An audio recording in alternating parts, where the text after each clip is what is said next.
this point. Bro, hold on, bro. Bro, that's pissing me off, bro. I ain't gonna lie, bro. Oh my gosh, that's pissing me off, bro. I ain't gonna lie. Oh, what's good, YouTube? I'm ohsooclutch. Finna react to lonely husband kills his wife and he records everything. Wait, how are you lonely and you got a wife? Lonely husband kills his wife. I guess maybe she was always on the road or something, but man, it just ain't worth it, man. You should never have to resort to that. Violence is never the answer, man. Everybody deserves their life, I feel like. Unless you like just heinous. Feel me? But other than that, man, if you laying in your bed, subscribe. Yeah, I'm talking to you. Yeah, go ahead and we finna get into it. See what's going on. I don't care what you did. I'm sorry about what I did. Whoa. Just please come home. Please. Just please. This is Joseph Paul DeWise, and his deteriorating relationship with his wife, Lauren, is slowly ruining his life. Okay. I'm driving and I'm crying. I don't want to go without you. I'm sorry. I will do better. I promise. Over the years, Lauren had lost her feelings for Paul, but Paul's love for her had only grown stronger. Wow. And to cope with slowly losing the love of his life, Paul turned to drinking, sending his mental state into a downward spiral. His love for Lauren would turn into hatred. And all of a sudden, you're like, oh, I'm just an innocent victim now. Just leave me Why don't you alone. attack me in front of the camera? Just leave Why don't you me talk to me alone. like you did a minute ago? And that's what this is about. And I'm angry. And it's hard for me to live with. Paul could only bear the pain for so long. His complex emotions turned into obsession, leading him to stalk Lauren, where he soon discovered she was going on dates with other men. No. Eventually, Whoa, man. Hold on. Yo. So you're married to somebody, but you're going on dates with another person. This is the thing. Even I can see how he's acting. Even if she did tell him that she don't have feelings for him no more, it ain't gonna end well. I can tell just by looking at this and seeing how he acting, how he talking right now. I just know it's not gonna end well. But still, I feel like she should have made that decision just to tell him, hey, this is how I feel, and I just want to let you know this, and go from there. But man, just go behind his back with it. Good night, Lauren. I hope you sleep well. on the night of January 7th, 2018, Lauren DeWise would be found dead in her bedroom. It was confirmed that Paul was responsible. Yeah. I live at 1308. It's the next door neighbor. She just came over in hysterics and says somebody shot her roommate. What makes this case specifically so interesting is that Paul recorded his entire mental downfall, from the start of his issues with Lauren all the way to the tragic end. For the past 6 months, I've worked with a handful of police stations, district attorneys, and news networks to gather the entire recorded life of Joseph Paul DeWise. This is his full story. Man. Dr. Insanity. All footage is real. And, okay. 160 days. This was a 165 letter to days Lauren, before murder. written by Paul on July 24th, 2017. It indicates the first real sign of Paul and Lauren's relationship problems, but also Paul's dark tendency of self-hatred. I have no excuse for what happened last night. I am a very bad person for you right now. I hate myself. I do not deserve you. I have no reason to be loved by you or the kids. I ruined everything. You deserve someone way better than me. Paul wrote this letter just hours after a heated argument with Lauren, where he And when people say stuff like that, they don't really mean that. Like, You deserve better than me. They just want the other person in the relationship to feel like, you know, they downplaying, they downgrading themselves, so it'll make the other person feel like Lost his temper and screamed at her, all in front of their 3 children. This was likely one of many arguments that took place in the home, because after this incident, Lauren would leave their home, stating, "I'll only return for the kids." Looking at the letter, it's clear that Paul felt immense Only for the guilt for kids? screaming in front of his children, perhaps even more than most would. And there's a very good reason for that. In his journal, Paul would often write about growing up in an abusive household.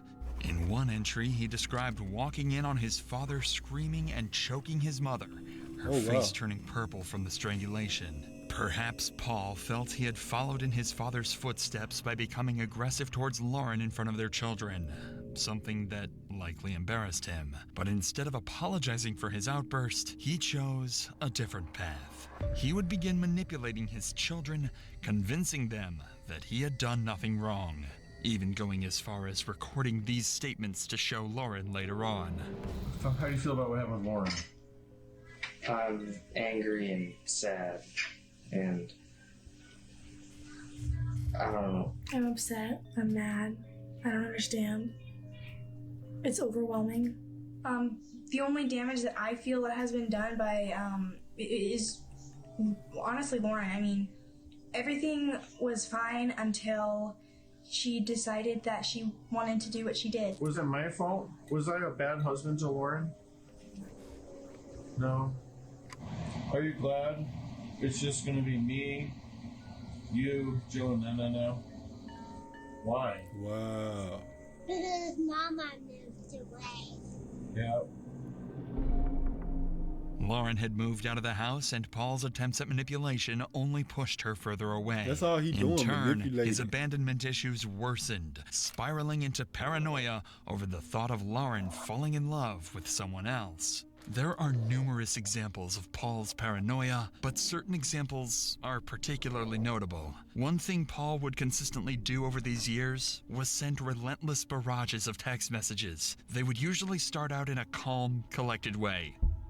I respected you, and so did the community. Now you are someone else. You aren't building love in the family anymore. Mostly insecurity, and frustration, and sadness.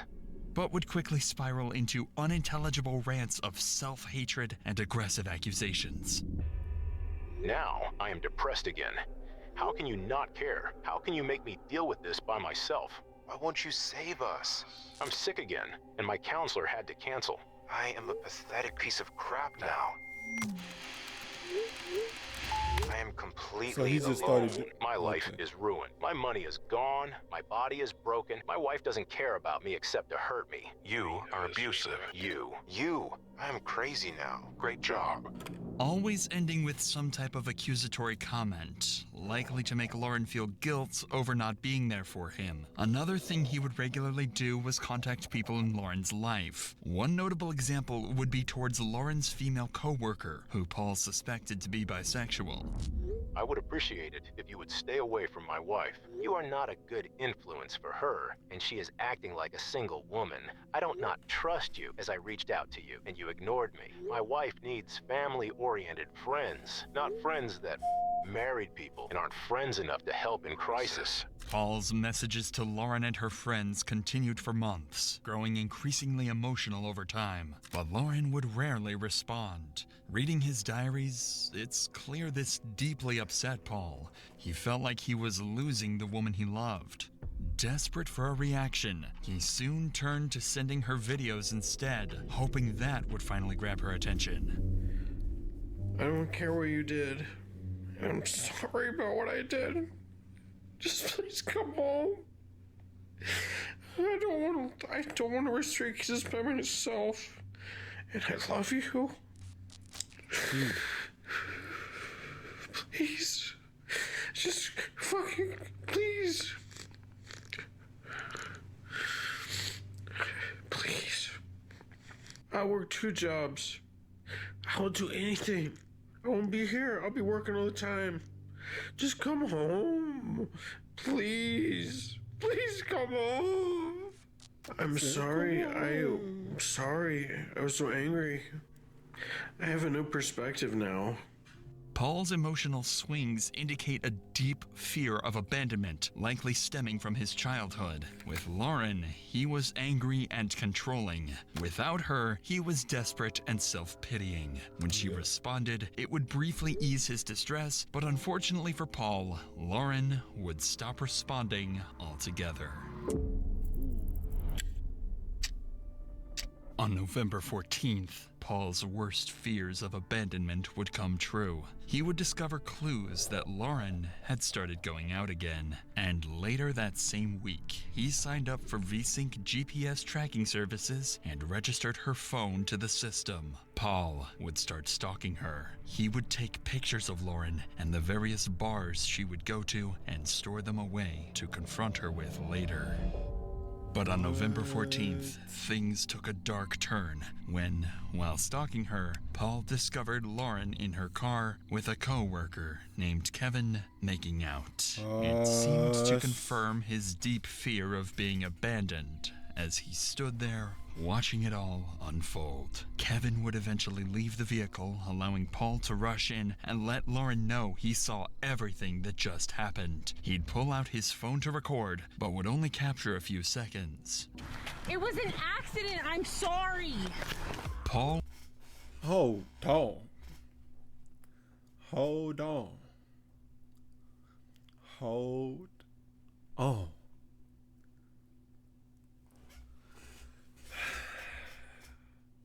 Okay. Whole time I'm on her side, right? You know what I'm saying? But I'm not gonna lie. You not finna sit here and tell me you sitting here blatantly kissing a person. You don't just be in the car with a person. Oops. Mwah. No. Accident? Come on. Come on. Just be real. You got caught. You made your bed laying it. Come on. Accident? It's an accident. It was an accident. I'm sorry. No, it wasn't. Just be real, man. Paul would go on to take Lauren's phone, texting Kevin an array of angry messages. However, eventually, Lauren would escape the situation. Approximately 22 hours after this had taken place, Paul would find Lauren with a different man, Brian. The two were simply co-workers. Lauren.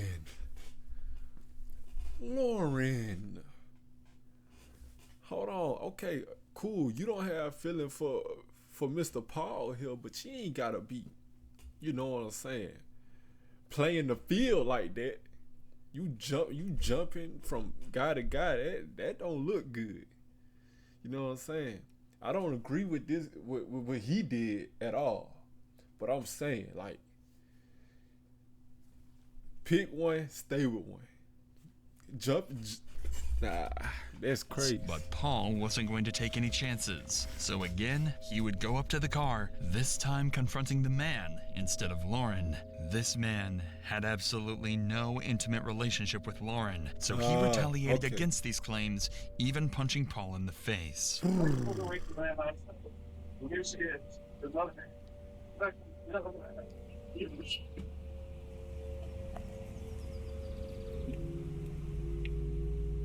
It's another good-looking man.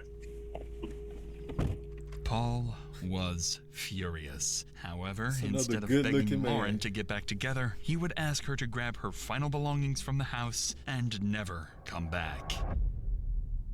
This was a sharp distinction from the previous weeks and even months. It seemed like Paul's ongoing desperation for Lauren had bizarrely turned into hatred. Lauren would oblige and go on to take her items from the house, but Paul wouldn't stop there.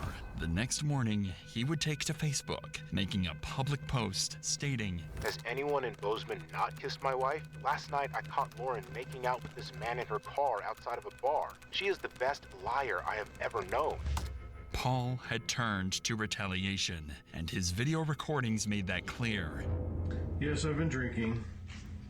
I'm having beer. No. But I'm not wasted. I'm very upset. I put up with this shit for years. I didn't realize it because I was blind. And that's what this is about. And I'm angry. And my children are angry. And my baby's angry. And it's hard for me to live with. It's very difficult. It's all about shutting you down. But in Bozeman, there's all these young 30-somethings with tons of money that Lauren's chasing.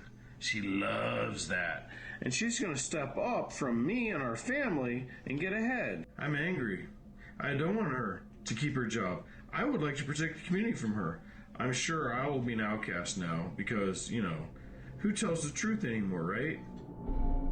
Paul continued to bombard Lauren with texts, stalk her, and most of all, fuel his chronic alcoholism, which only worsened his anger issues. At one point, even telling Lauren's friend at a local bar, quote, "I've killed people before, and I'm not afraid to do it again." What that mean? The final straw in Paul's downward spiral came in an incident completely unrelated to Lauren. While out walking with his daughter, Paul would begin threatening a homeowner whose dogs were barking at him from behind a fence. When the man confronted him, an enraged Paul pulled out a pocket knife and stabbed him in the hip, and Paul would record the entire event.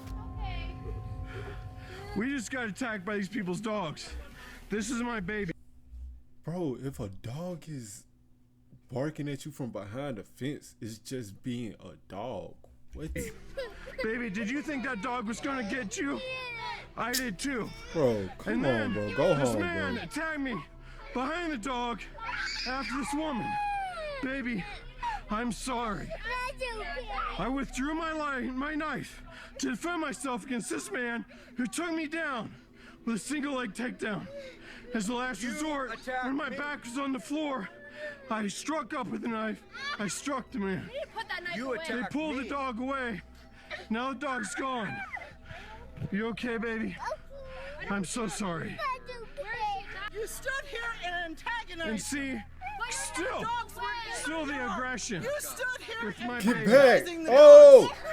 Look at what you're doing to I'm blocking my baby from this woman. Look what you're doing to This is the aggression these people have. Bro, she getting They too threatened close. us when we tried to walk by. Let's get out of here. Are you some kind of doper? Are you crazy or what? No, the cops are coming for you. You're crazy. Wow. Put your knife away. You guys are gonna be out of here. I'm so glad you've been uncovered for what you are. You better chill the fuck out. That's right, I should. You kicked me and I put you on the ground. That's right. So that you can figure out what's going It's okay, on. baby. That's right.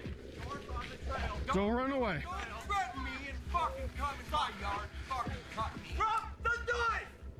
I dropped it. Get on the ground! Now! Wait, that's a cop? Do not move! It's okay, Hand baby. behind your back! It's okay. Hand behind your back! Do not move! It's okay, baby. Bro. Luckily for Paul, the Like, bro, why would you even have your daughter in that situation? First of all, a dog is behind the fence barking at you. Got nothing to do with you, bro. They just being a dog. If you walk past their territory, they're going to bark. It's a dog being a dog. And then you got your daughter out there just, bro, chill, bro.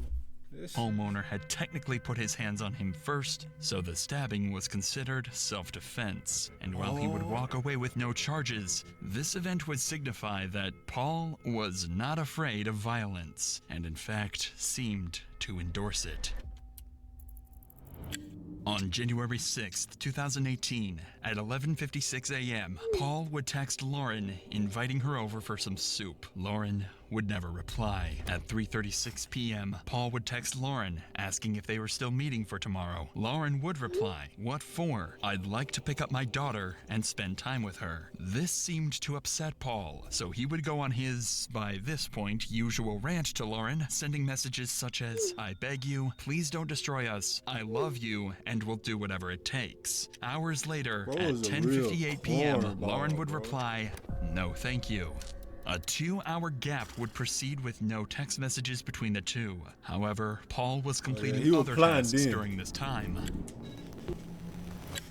First, Paul can be seen on CCTV at the Town Pump gas station at 12:34 a.m. Additionally, Paul would take a photo from his phone minutes after. While blurry, this photo shows Lauren's current home in the distance, as well as a GPS tracking device inside the vehicle. Following this photo, Paul would send a final text message saying, "I know I'm not supposed to text you now, but I can't sleep. Please, please, please come home. I miss you and love you so much. Please, I love you. We all do. Please just come home. Please." 911, what's the address of your emergency? Idaho Street, Belgrade. The next door neighbor, she just came over in hysterics and said somebody shot her roommate. Did it just happen? Yeah, she said it just happened. She needs ambulance and police. Okay, where is the person that shot the neighbor? Who shot? Who shot? The guy's name was Paul DeWise. So Paul DeWise is the one that shot the person? That's what she said, yes. She said her roommate Ashley is the one that's still alive. Do we know where Paul is now? She doesn't know if he's still in the house. That's why she ran. Okay. All right. Is Ashley bleeding seriously? Was she bleeding seriously? Yes. She said yes. Okay. Lauren and her roommate, Ashley, were shot on the morning of January 6th. Their neighbors would hear the gunshot and rush to the home, finding what they saw as a deceased Lauren and a severely wounded Ashley. Additionally, the neighbors would name Paul DeWise as the shooter. Officers would waste no time and rush to the scene immediately. Where are we at? What's going on? I stayed with friends last night, and I just came in and I saw that my back door had been broken in, so I went to the back and I could see footsteps in the snow, so I ran up to my room to see if my roommate was okay. I have two roommates. Okay. One of them's dead, and the other one is in her room and she's still alive and she needs help, but I ran because I didn't know if he was still in the house. Okay, so you don't know if there's somebody else in the house? I don't think so, but I don't know. Okay. Lauren looks like she's been in a while, but Ashley's asked me for help and I ran. Okay. Is this door open? Bro, Yes. that gotta be the craziest feeling ever, bro. Like seeing two of your friends, like one of them deceased and the other one is badly injured, bro. That's gotta be a nerve. Okay, so we have two people upstairs. Is that what you're telling me? Okay. But we don't know if there's anybody else in the house. Is that correct? Okay. Okay. One apparent dead, one still alive. She said I ran out as soon as I saw that. I have no idea if there's still anybody else in there or not. Okay. So this is open. Okay.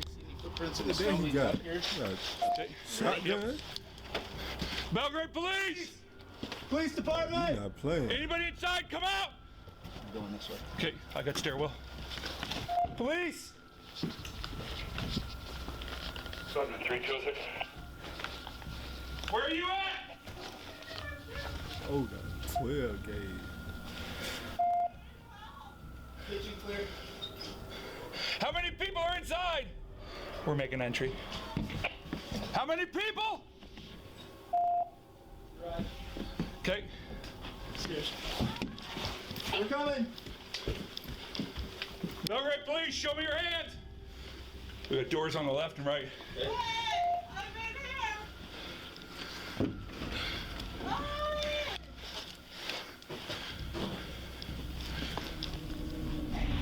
Police! Please don't shoot me!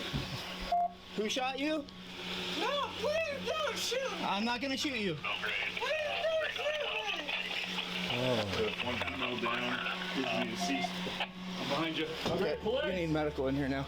Please don't shoot me! And we're not gonna shoot you, ma'am. She sounds like she got PTSD. Ashley, what's going on? Who shot you? Nobody! Oh, what happened? I don't know! Please come here! Who did? I am the police!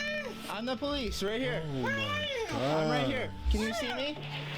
Where are you? I'm right here. Where? Ashley was temporarily blind, with a bullet wound to the back of her head and several others across her body. She had no idea where she was and wasn't even aware she had been shot. Are you the police? I'm the police, yes. Show me your face then. I'm right here. Can you see me? No. Can you That's see gonna make me anything? tear up, bro. That's crazy. No? No. Okay. Ma'am, I'm right here. Can you hear me? Where are you? I'm right here. Can you feel my hand? What? Please don't shoot me. I'm not gonna shoot you. Where do you hurt? I don't hurt anywhere. You don't hurt anywhere? No. Are you going to hurt me? No, I don't want to hurt you. Okay, please help me. We're gonna help you, Ashley. Ashley was not in a communicative state at this point. Bro, hold on, bro. Cause, bro, that's pissing me off, bro. I ain't gonna lie, bro. Oh my gosh, that's pissing me off, bro. I ain't gonna lie, bro. Cause, bro, like, she dead, didn't do anything. First of all, I feel like neither of them did anything that deserves this type of, you know what I'm saying? Bro, it's crazy, bro. Like, if your wife want to move on, bro, let her move on. You can't control anybody in the world. I just had to stop it real quick, cause, bro, like,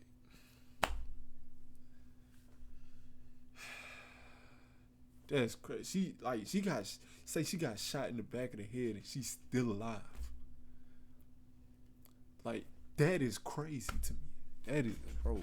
Like, what? Like, she don't even know where she's at right now. She, like, bro, come on. Making this about as difficult a situation as you can get as a police officer. Regardless, this officer would do a heroic job of remaining calm as he continued to talk to Ashley and ensure she stayed awake. Fortunately, medical staff arrived quickly and Ashley would be rushed to the hospital. Whether or not she would survive remained to be seen, but the officer can rest assured knowing that he did everything possible to keep her alive. The other victim, officer. Lauren, would be pronounced dead on the scene. While this is devastating, another problem still had to be solved, and solved fast, as the shooter had not yet been located. Got the garage cleared? Yep, he cleared the garage. We got tracks everywhere. Can you move that bed frame or the mattress? Clear. Got a man door. Can we go out that? Yeah. Okay.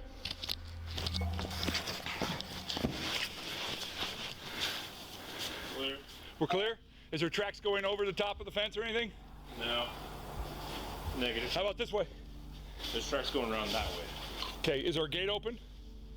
The house was clear, meaning whoever killed Lauren had fled immediately. And while he may have gotten away, several clues would be left behind. The most obvious being a trail of bloody footprints leading from the east side of the house over to the back door. At the time, this was a small, irrelevant detail. However, this would become one of the leading pieces of evidence to solve the case later on. By nothing short of a miracle, Ashley would survive the brutal attack. She would undergo multiple emergency surgeries, fracture treatments, and blood transfusions. This was a blessing for not only Ashley and her family, but for the detectives working on the case. Because if Ashley could recall what had happened and who shot her, solving this case would become a whole lot easier. But before we dive deeper into the case, let me tell you about let's get back to the video. Let's get back to the video. After Ashley had briefly recovered from her surgeries, detectives would sit down for a formal interview. The goal of the interview was to help her recall crucial details about the incident by asking specific, targeted questions, in hopes of triggering memories that might have been buried due to the trauma. So obviously, you know we're here to talk to you. Yes, I do. And I know this is kind of a tough question, but can you tell me, do you remember anything at all? When I got shot? Mm-hmm. No. No, I do not remember being shot at all. Well, yeah, you're a lucky gal, but everything that I've heard, you're a fighter. It's a miracle I'm alive. I thank God every day. It's really a miracle. As you should. The detective would continue asking questions for another 30 minutes, but unfortunately, Ashley was unable to answer anything whatsoever. Again, officers were left confused as to who this killer was and why this happened in the first place. Due to the lack of physical evidence, detectives decided to talk to more witnesses in order to determine a primary suspect. Audria, the neighbor who called for help, had reported Paul as the potential killer during the 911 call. So with this in mind, officers decided it was imperative to speak with Audria to better understand why she would make these claims. And she would waste no time letting officers in on Lauren's abusive relationship with Paul. We went golfing once this summer. Okay. Well, she actually had worked out at my gym. I'm a personal trainer at Big Sky Barbell, and she had come in one day and I saw a bruise on her, and I remember saying, dude, what happened to your leg? And she said, I just ran into something, and I said, 100-mile-an-hour softball? What happened to your leg?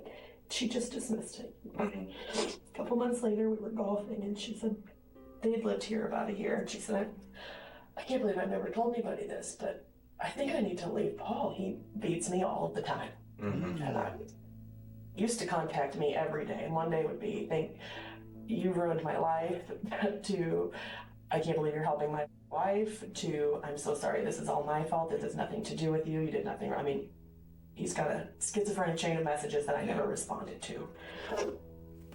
Anyway, yesterday, it's actually been fairly close. She went over to his house for their daughters. They have a 3-year-old daughter. She turned 4 on Thursday. Audria was well aware Paul was an abusive and psychotic husband prior to Lauren's death. Based on Audria's claims, her suspicion of Paul's involvement would only grow stronger. I left last night around 9. She had just gotten out of the bath, and she had actually said something to me like, I'm just so happy here. I feel safer than I felt in years. And I remember leaving her.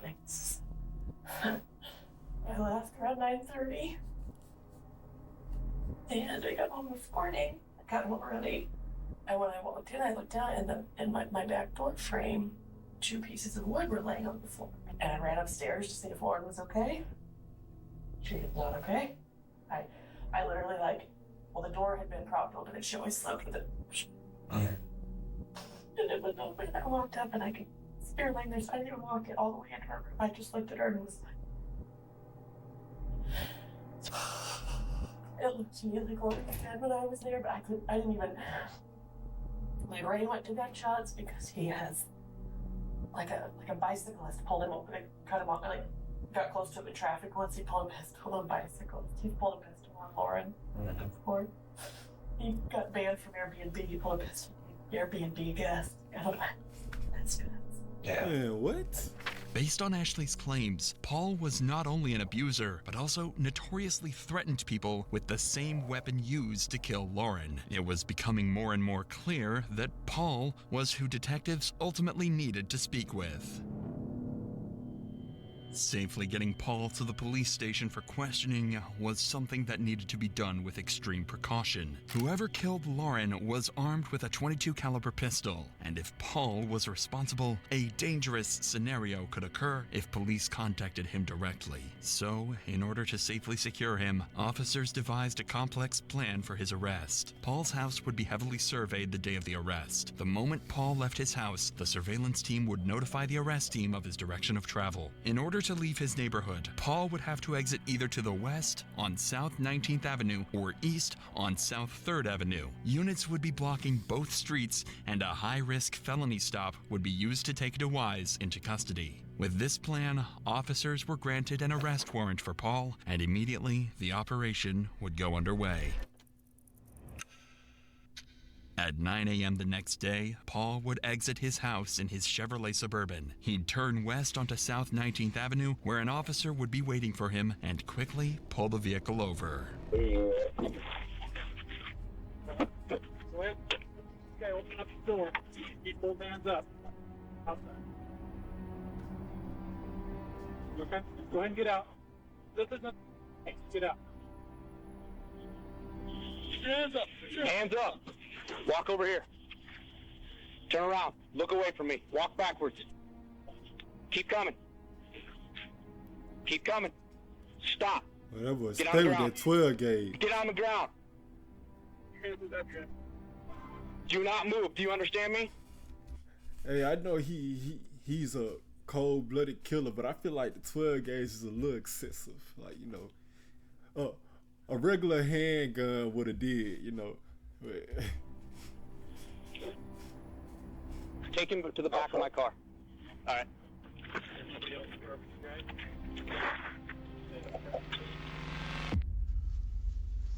The plan had worked perfectly, and Paul was quickly Thank brought to you. the Bozeman police station for his first formal interrogation. At this point, Paul knows 25 to life. exactly why Please. he's here. His wife had been found murdered. He also knows that, logically, an innocent man wouldn't have that kind of information in the first place. What makes this interrogation particularly interesting is that, despite knowing this, Paul subconsciously steers the conversation towards his wife.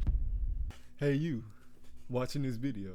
No. Don't click off. It's not an ad. I don't even got no ads or anything like that. I'm just saying, you're still watching my video. Why don't you subscribe? I ain't want to waste too much of your time, but you know what I'm saying? I could wait.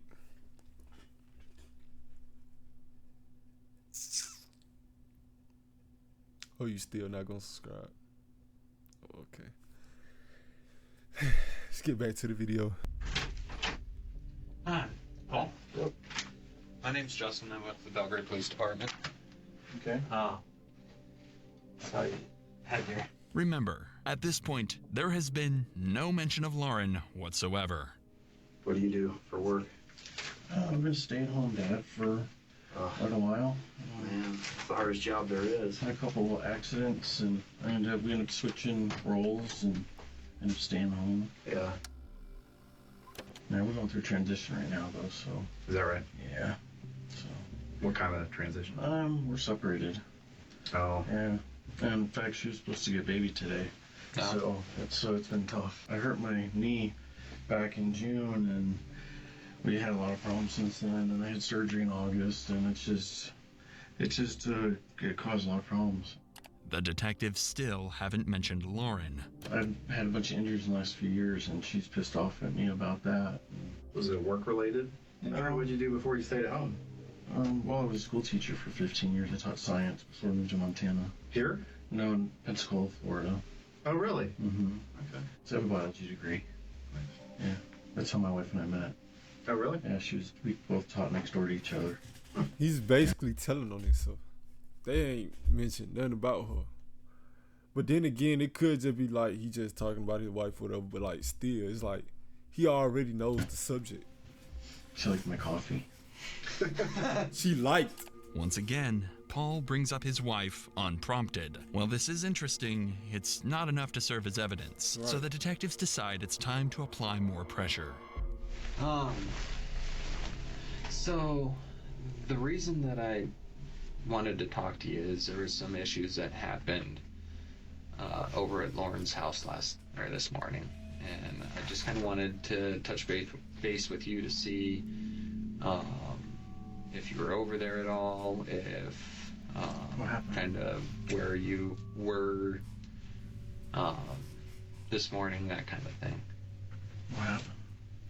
Well, someone broke into the back door of her place, and so from what I understand, you guys were separated and working on a divorce. Okay? And that's kind of where we're at.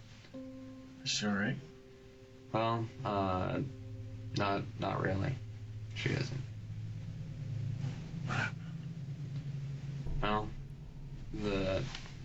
the person that came in ended up shooting her. So. She's dead? Yeah. So. Oh my God. So that's why we're talking to you, because you guys are going through a divorce, and from what I understand, and we need to kind of figure out what's going on. This is news to me.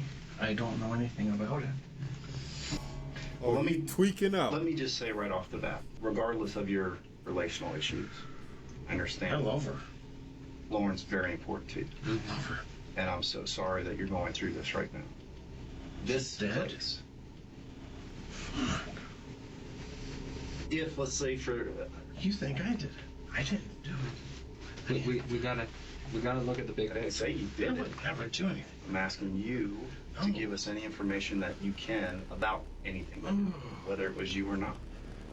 It's hard to tell whether Paul is genuinely anxious over his wife's passing or if he's simply putting on a convincing act, panicking, not over grief, but over the realization that the detectives are closing in on him. Notably, Paul would quickly regain his composure and instead redirects the conversation towards Lauren, quickly painting himself as a victim of her actions. Hands are tingling. And I've been having panic problems. I never had it before. Never. I didn't know what a real panic attack was like. Just since you got here? No, since we started going through this crap. Now it started in like July. She's going through like a midlife crisis, and you know, she's staying gone. She's coming home late and drunk. I caught her cheating. Yeah. 2 days in a row with two different people in the car. You know, and the second time I asked her to leave. While Paul may think that painting her in a bad light is a smart move, in reality, it only establishes that he had a strong motive for revenge. At this point, the detectives decide it's time to start constructing a timeline, hoping to pin Paul to a version of events they can systematically dismantle. So, is there anything you can think of? Anything that would help us at all? I can't think right now. Let's just start with a basic timeline. So start with, let's say, what you do during a normal day. Yesterday was Saturday, right? Right. So when you woke up, were your other kids already awake? No. Were they all three still asleep? Or you said Jennifer? Jennifer woke me up. Okay, but the teenagers were in bed? Mm-hmm. That's what teenagers do? Yeah. Yeah. That's about it. Nothing exciting. I mean, I was just in my chair all day. Okay. So you didn't, I think, go to Walmart or go out to eat or anything like that? No trips outside? No, didn't go anywhere. The detective asks this question because they have CCTV footage placing Paul at a gas station at 12:34 a.m. By outright denying that he left his home, it's clear that Paul is lying. However, when detectives ask the question minutes later, Paul realizes they might be setting up a trap and changes his story. So if I'm understanding you correctly, you didn't leave your house pretty much at all yesterday? Mm-hmm. Not last night? Mm-hmm. Certainly not after dinner? Mm-hmm. What time do you think you went to bed?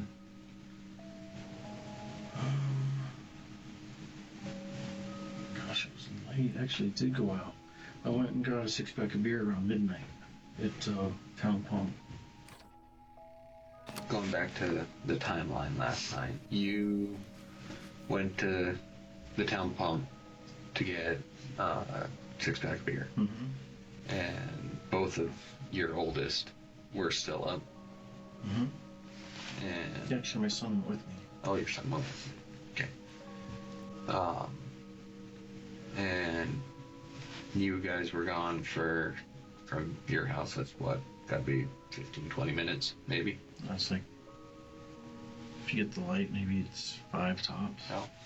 The fact that Paul's son, Joseph, was with him on that trip is actually a crucial detail. Detectives now have another potential key witness who can prove or disprove Paul's movements that day. However, while this interview establishes that Paul has both a motive and a timeline that aligns with Lauren's murder, it's not enough evidence for detectives to make an arrest. For now, they have no choice but to let Paul go. While this is unfortunate and potentially dangerous, they were able to obtain one of Paul's belongings, his iPhone. Quickly, officers discovered that Paul was in fact at Lauren's house the day of the murder by locating a photo Paul took in front of her house just hours before her death. By combining Paul's claim that he was with his son that night with phone data placing him at Lauren's house, a crucial question can be made. Did Paul's son, Joseph, also go into Lauren's house the night she was murdered? If what Paul said during the interrogation is true, then Joseph should have been with Paul the entire night, which would include going to Lauren's house. This is a question that detectives needed to solve, and solve fast, as both the potential suspects are roaming free and could cause further damage if the case were to come to a standstill. So, a few hours later, Paul's son, Joseph, would be brought to the interrogation room. The plan for this interrogation was very straightforward. Simply get a timeline for where Joseph was the day of his stepmom's death and see if Joseph will admit to him, or at least his father, going to Lauren's house that night. Let's chat, man. Well, just all kinds of chitter chatter out there. My name's Jeremy Kopp. I'm the detective sergeant for the sheriff's office. Okay. Obviously, you know what happened to Dad. Given that, then I need to be able to sit down and be able to talk to you. Right. And let's go to Saturday. And just walk me through Saturday. So Saturday, I got up around like maybe 12-ish, around 12. Is that kind of a typical on the weekends or no? Usually get up around like 10 maybe. Okay. And then my dad's not feeling the best, so we usually would work on Saturday with Alden. Mm-hmm. We were modeling a trailer. Mm-hmm. But we were kind of sick. I didn't really feel like working here because I was kind of run down. Mm-hmm. So we were up later than we should have been. And then we stayed up for a while. And then 12 came around. And then me and my dad went on a beer run. I went with him to the town pump. Okay. By Albertsons. Okay. And so he got a 6-pack of Voodoo Ranger. Of what kind? IPA, Voodoo Ranger. Voodoo Ranger. Okay. Joseph's timeline is almost identical to that of both his father and sister, who was also interviewed. This is troubling because the detective knows the story is a lie. At some point during that time frame, Paul went to Lauren's house. That means someone isn't telling the truth. The detective would notice this and pivot, starting to ask some more direct questions to Joseph. Did you go? I just go with him, just because. Yeah. Do you hang with your dad quite a bit? Yeah. Okay, you and your dad pretty tight? Yeah. So we just... Fair enough to say. Whatever we do, Okay. And then we came back to the house. And then Natalie was up till around 11. I mean 1. Okay. Baby went to sleep around like 7:38. So you don't recall hearing doors or anything open when you go to bed? Right. Nobody contacts you or anything? Okay. Despite the detective's tries, Joseph doesn't seem to budge on his story. Additionally, the suspicion that he could have been implicated in Lauren's murder at this point is fairly long-winded, so the detective decides it's best to not confront Joseph any further until more factual evidence can prove he's lying. Luckily, that evidence wouldn't take long to present itself. Remember the bloody footprints found in the snow in Lauren's backyard? Well, a few days after the initial interviews, detectives began analyzing the footprints to try and determine who they could be from. Immediately, detectives noticed there were 2 shoe prints in the snow, one noticeably larger than the other, meaning 2 people were implicated in Lauren's murder, one with bigger feet and one with smaller. When the prints were further analyzed, they were confirmed to be from 2 different shoe models, the Walmart Interceptor boots and the Merrill Reflex. And if we take a look at photos of Joseph taken from Paul's phone, we can see that Joseph would commonly wear the Walmart Interceptor boots. Additionally, if we look at the CCTV from the Town Pump gas station, we can see that Paul was wearing the Merrill Reflex. Paul had undoubtedly killed Lauren, and Joseph had come along with him. Detectives realized that Joseph was the key to all of this. He had been there with his father when Lauren was killed, and now they were certain of it. In his last interview, Joseph had stuck to the same timeline as his father, a timeline that investigators could now prove was a complete lie. With this leverage, detectives believed that with the right amount of pressure, they could break Joseph and force him to confess everything.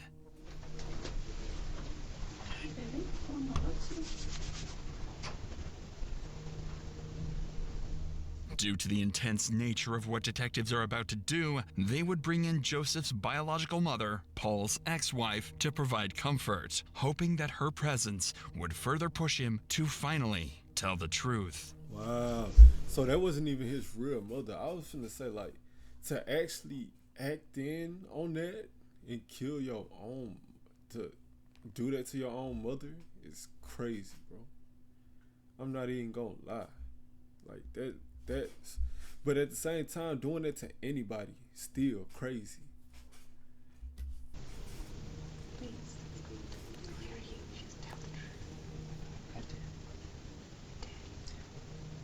Yeah, get him to do the right thing. Just tell her the truth.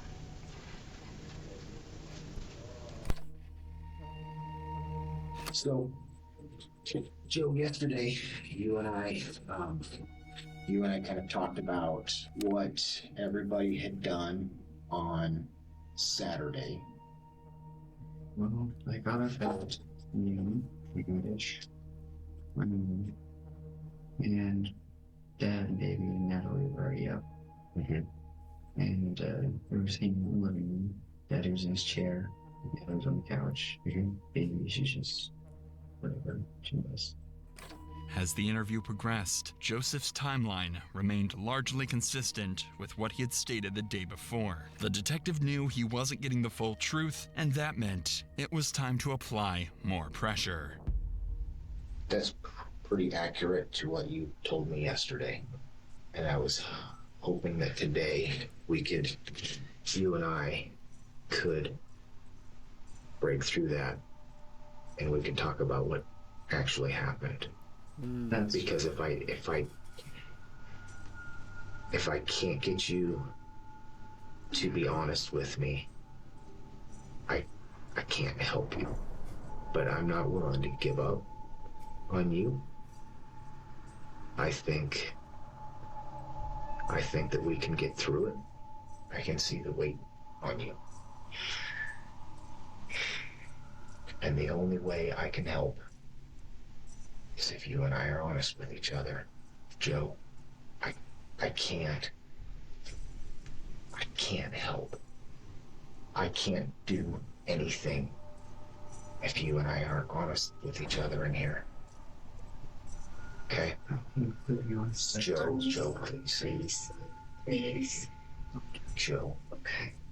It seems to be working. Slowly, Joseph's defenses are starting to crumble. At this point, all the detective can do is sit with him as the reality of the situation closes in. Your dad took you. No, he didn't. He wasn't alone. Then who was it?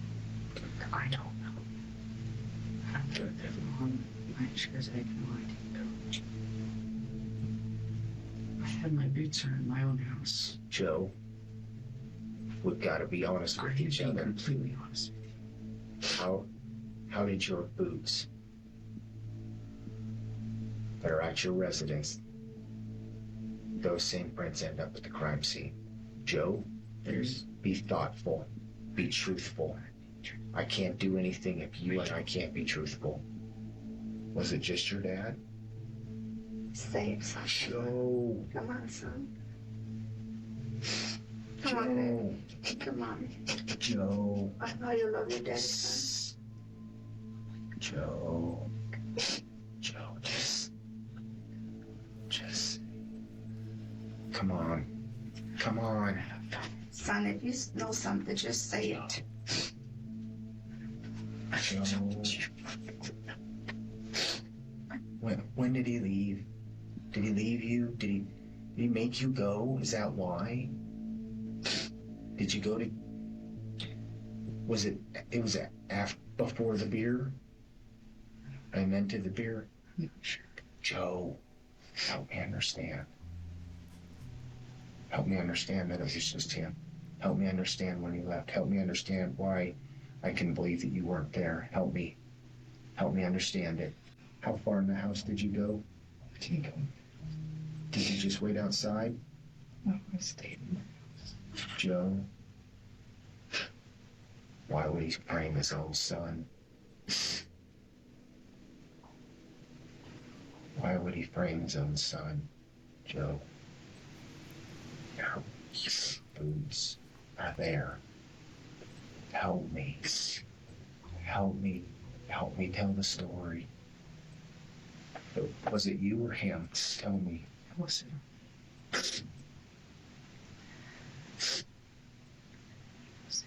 It was him? How do you know?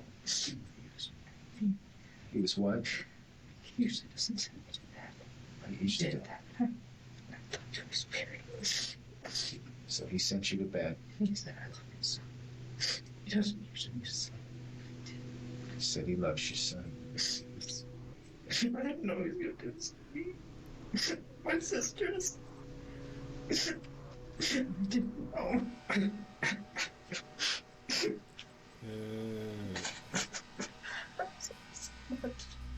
The pressure had broken Joseph. After relentless questioning, he had finally come clean about what transpired mere days earlier. Months later, when the detective recounted this moment with Joseph, he would burst into tears, overcome by the weight of the situation. We just love you right now. Okay? So just sit with your son and love him.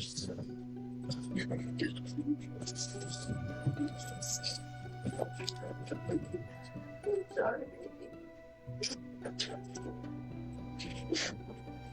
Not my fault for letting you go. You couldn't be with me. The detectives had what they wanted, and there was nothing left to do but finally wrap this case up. Hola, mother, don't blame yourself. That didn't have nothing to do with you. You don't blame yourself for that. I don't even blame the son for real. It's strictly the father. He had so much persuasion with the children and everything that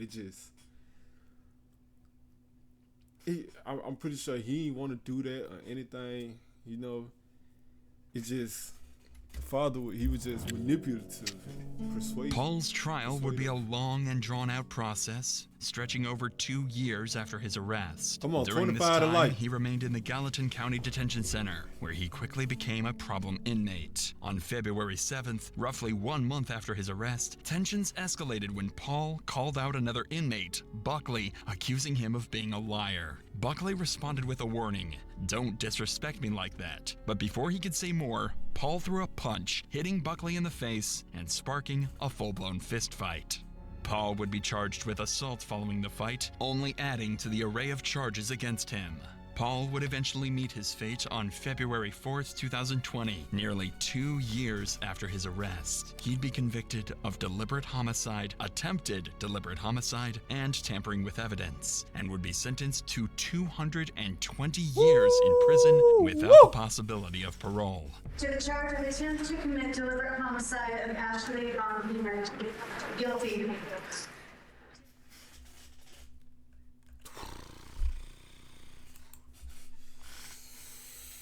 I'm talking about 25 to life, boy. They gave him 3 life sentences. 220 years, boy.